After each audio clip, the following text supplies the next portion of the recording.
Good afternoon. I am Andrey Tuzhik. I am happy to welcome you at ENOG. I see some of you for the second time. It's my first presentation ever, so don't be too harsh on me. In our company, we started deploying IPv6 in our broadband networks, and I would like to share my experience with you. So, first of all, I would like to share my experience and show you what we have in practice. I'll give you real figures from real life. And second, I would like to inspire you, to encourage system administrators and engineers to do the same. The more of us we have, the more IPv6 we deploy. Some people say IPv6 is 20 years old and we don't see much of it, but we have to see more of it. And it depends on us. Also, this is not something like Google or Facebook with billions of users with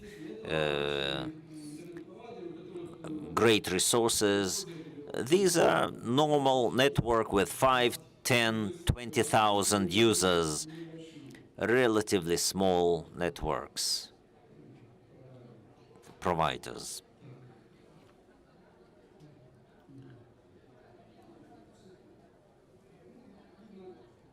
As you can see, in the process of deployment, we grow and develop our industry. What were the motivators which inspired us? First of all, human interest.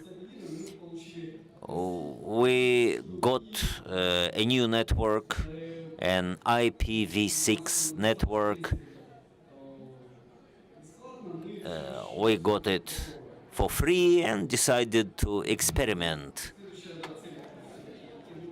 Point two, we would like to be modern, advanced, capable of offering full range of services, IPv4 and v6. In the network where we used NET,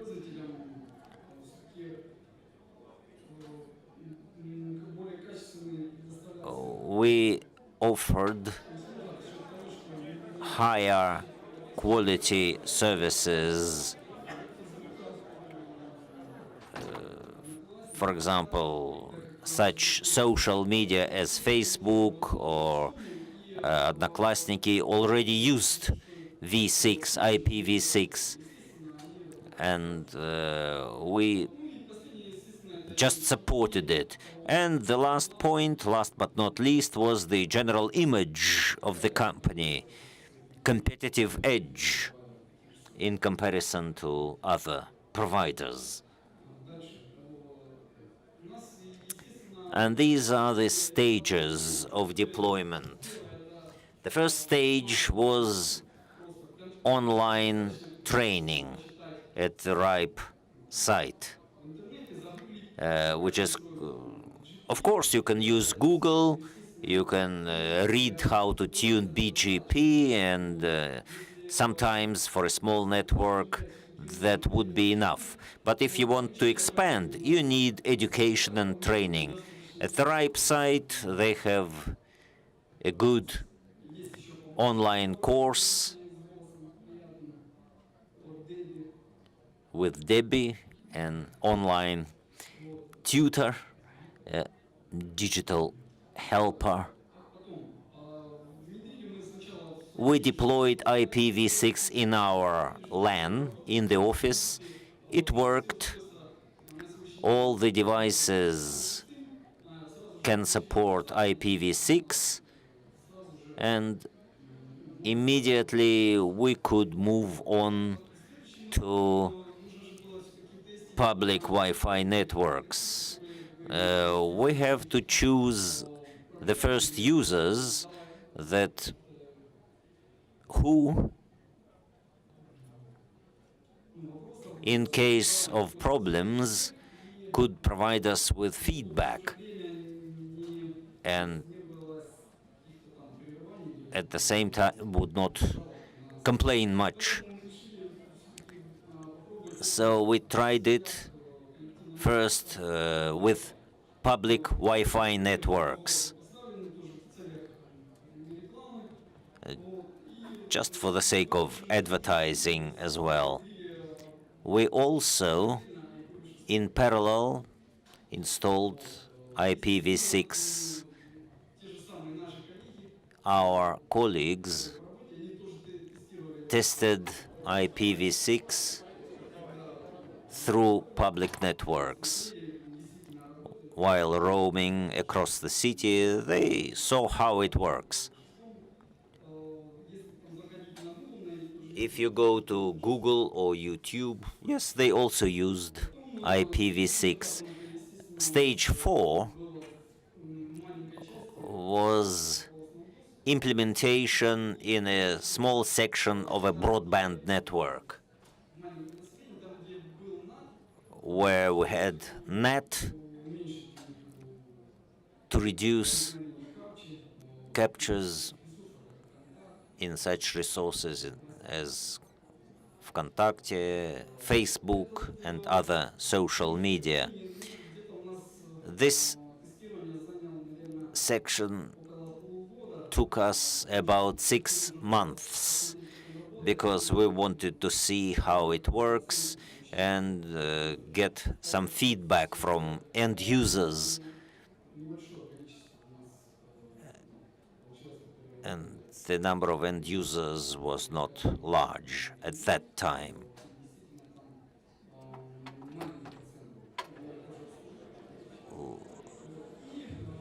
And the final stage was total implementation across the entire network. So I believe these stages are logical and optimal. The main requirements: implementation in parallel with the existing network without breaking anything, without throwing anything away, without interruption of services.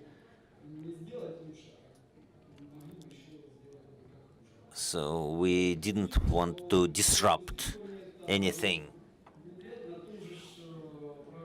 Also use it with the same hardware and with the same software as is installed and used in the network. We chose the dual stack model that would support simultaneously IPv4 and IPv6 and gradually move to IPv6. We used a soft router based on Linux Debian plus XLPPP. It's a development of a Russian programmer which makes a Linux server, which turns a usual Linux server into a router. We had different types of connection: VPN, PPOE, and the final goal was IP over Ethernet. But that was the final stage. I'll tell you later about it. Methods of implementation for IPv6 addresses. We had a flexible approach. We could have several approaches here. A server can provide end users with IPv6 addresses from its own pool. There are benefits and drawbacks here, pros and contras. Pros: simplicity. The server does it automatically, and you just don't care about it. But the contrast is that is related to a prefix. It couldn't support those prefixes in billings, so we couldn't get statistics, and we decided to scrap that option. The next option was to use the CHAP secrets file. It could be generated by third-party applications and edited by certain scripts, so it can be controlled through the billing system. Simplicity is there. You use a normal text file, but you can't get statistics. You can't get any data from it. And then management of third-party data requires some additional work. And the final option was our billing system providing addresses through radius to Excel. Of course, we can manage everything through the billing system, change anything, change pools, and in the billing you can see everything, all the data to Excel and from Excel to billing, so we can get all the statistics about IP addresses, what was the address, for how long did he use the address, and how much data he downloaded. Of course, it makes the whole system a bit more difficult. It requires some efforts from programmers. And naturally, we entered not the entire IP address, but only the prefix, linked and delegated prefixes. Visually, it made the whole thing more simple, but when the customer builds its cost base, we cannot see what was the exact address that he used. It makes diagnostics or troubleshooting more difficult, because if there is any problem, you have to calculate the address first and then only troubleshoot. This is an example of configuration. Everything is quite clear because all the DNSs, all the pools can be seen. The only thing I would like to stress is this part where we allow the customer to do the hosting or to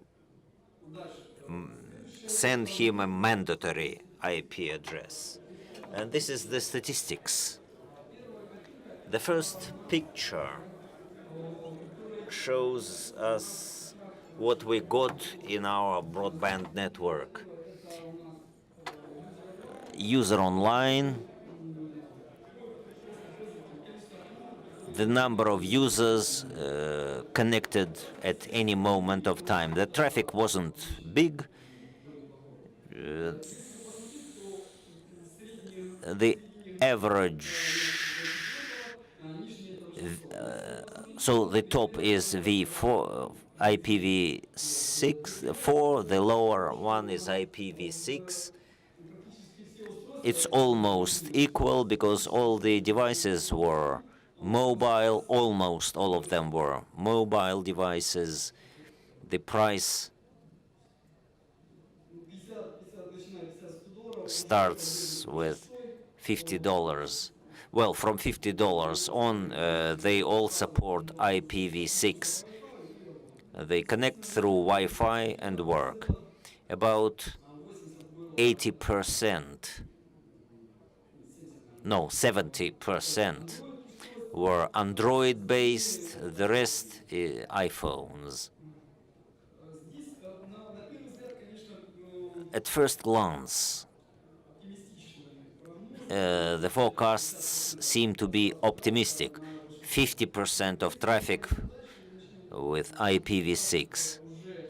But if we go to broadband, the picture is different. I show you in the example of proportions. 2,000 users, 1,500 of them IPv4, and about 150 megabytes is IPv6 only. Why? Because home routers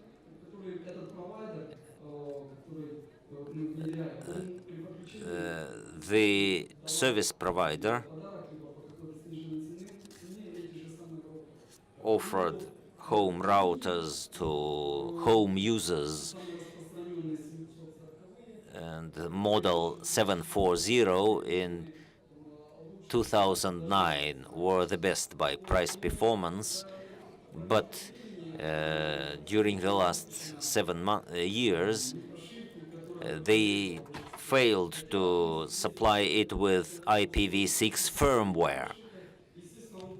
Of course, you can use third-party firmware, and the customer can get IPv6, but the end user, the home user, doesn't want to bother.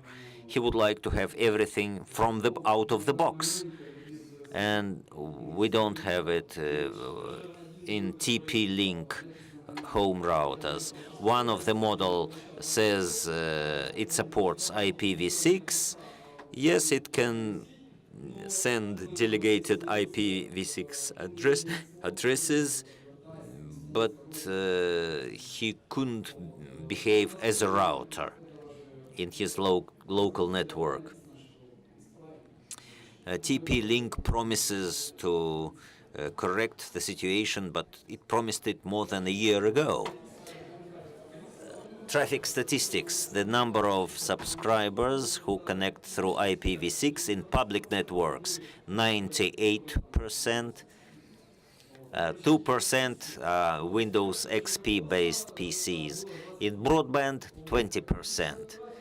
The traffic volume, the share of IPv6 in traffic in public Wi-Fi networks, 50%, in broadband IPv6, 15% of the total. Delegated addresses, none. It's a pity.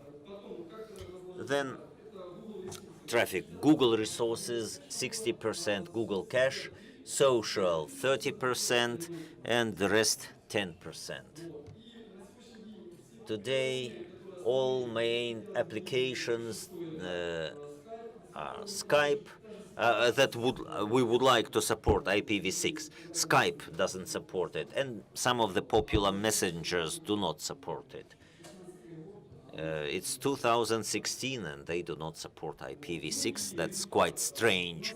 And the results: IPv6 in servers is supported in PPTP, PPPoE, IPoE, shared 0, shared 1. So not always, but the developer promises to correct all the mistakes, all the errors.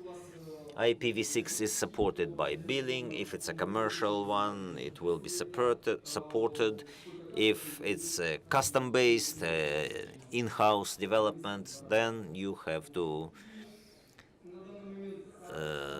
develop it further. And the greatest drawback is at the level of home routers. The only router, home router, $18 router, home router, MicroKick, can support IPv6 out of the box. The rest do not support it. So implementation of IPv6 is quite feasible. Within a year, you can deploy it completely, painlessly, and seamlessly. The cost is insignificant. You have to pay the programmers, the system administrator who could do the job, and that is all. And of course, you need some time to do that. And you have to train your personnel. That's for sure. Your personnel should be able to provide IPv6 services to end users. The main problem is support, native support of IPv6 in CPE devices. RIPE or someone else have to talk to vendors, D-Link, TP-Link, ASUS, to make them develop their devices further to support IPv6 out of the box, if it is possible. So we have to work with those vendors. So that's about all. Thank you very much.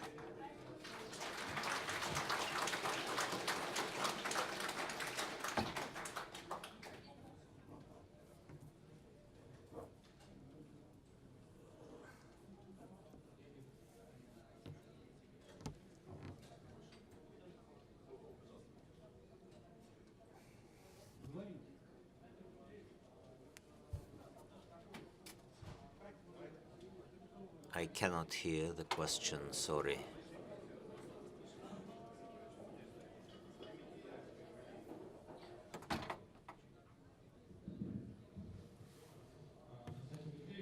Konstantin Bikreev, the question is, how do you support lawful interception?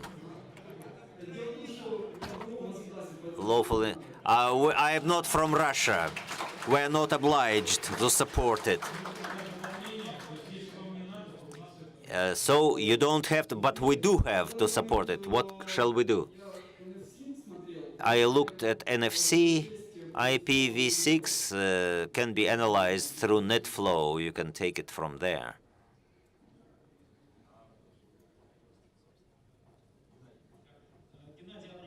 Gennady Abramov, you said the software you use, PPP, in the server cannot support IPv6 over Ethernet through shared VLANs.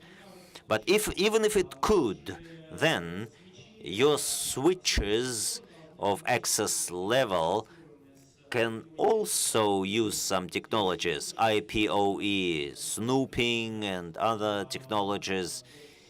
They must support them. So what is the situation now? Maybe I'm wrong. Even if at those level you could support.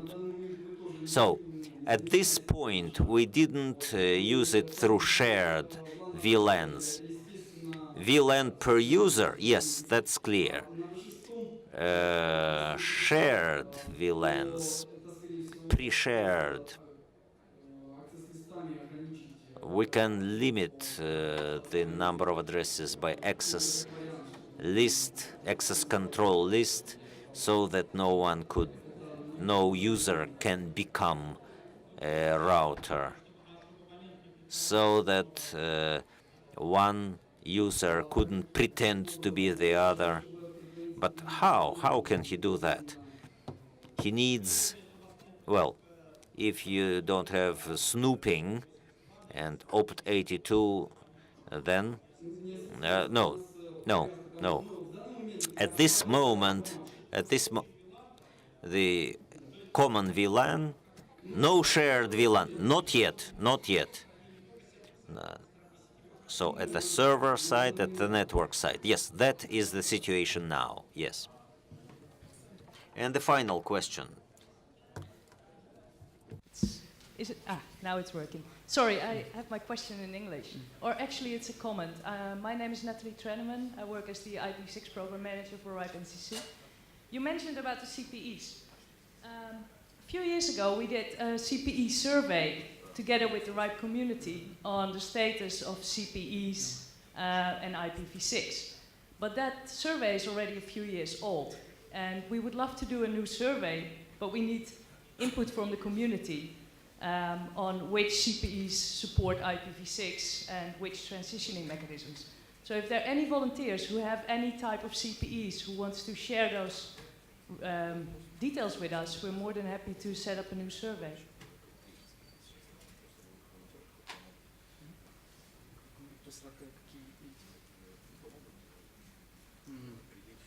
Я понял. А куда обратиться? So where should we turn to? So how, what address was the writing? Where can I write it? To which email address?